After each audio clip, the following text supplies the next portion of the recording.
Hi guys, and welcome to this little safety session on the use of 240 volt electrical powered machines.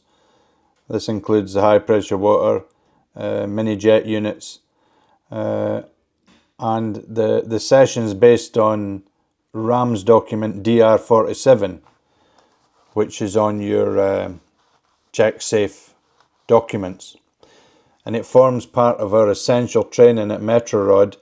Our goal today is to make sure everyone understands the serious hazards associated with using electrical equipment, particularly when there's water involved, and the steps that you must take to stay safe. So,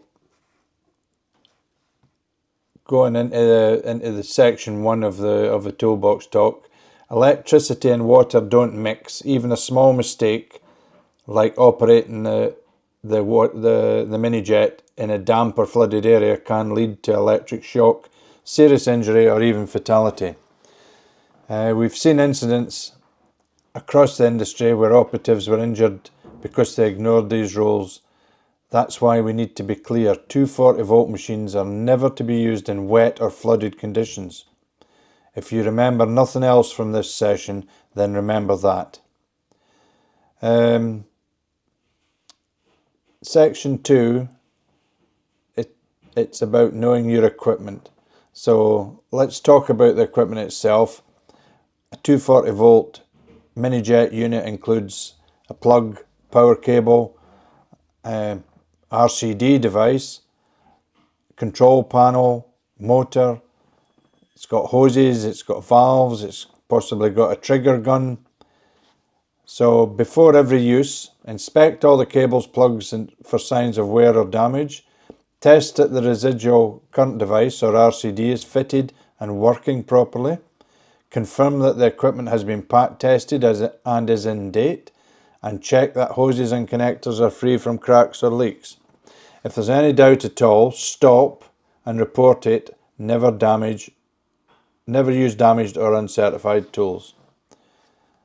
So now let's look at the safe system of work that's outlined on the RAMS. Always use 110 volt equipment where possible. If there's no option but to use 240 equipment, it must be connected through an RCD device. Never use electrical equipment in wet or flooded areas. That includes damp ground, flooded work zones or corridors or manhole chambers, or anywhere else that there is standing water. Keep all connections dry and elevated.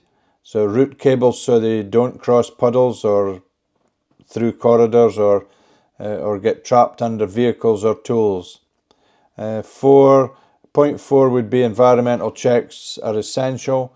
If the water starts flooding the area while you're working, you should stop immediately and report it.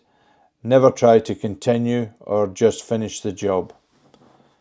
PPE must be worn at all times when using this type of equipment.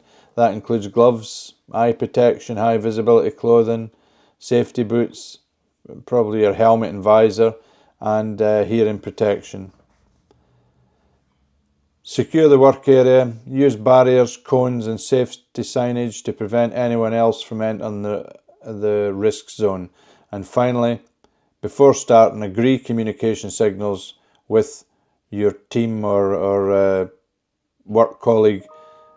Everyone should know how to call a stop if something goes wrong. So let's think about what can happen when safety is ignored. Imagine an operative using a 240 volt mini jet unit dealing with a flooded manhole.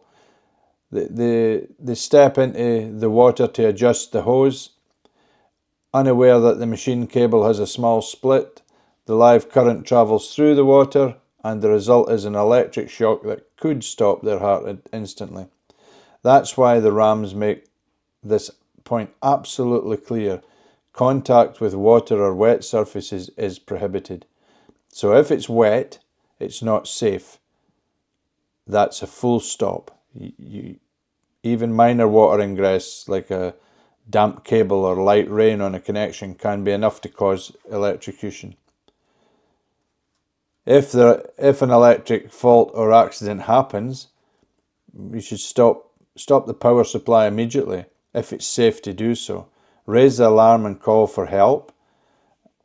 Do not touch the casualty if they're still connected with the live source. You need to first isolate the power supply.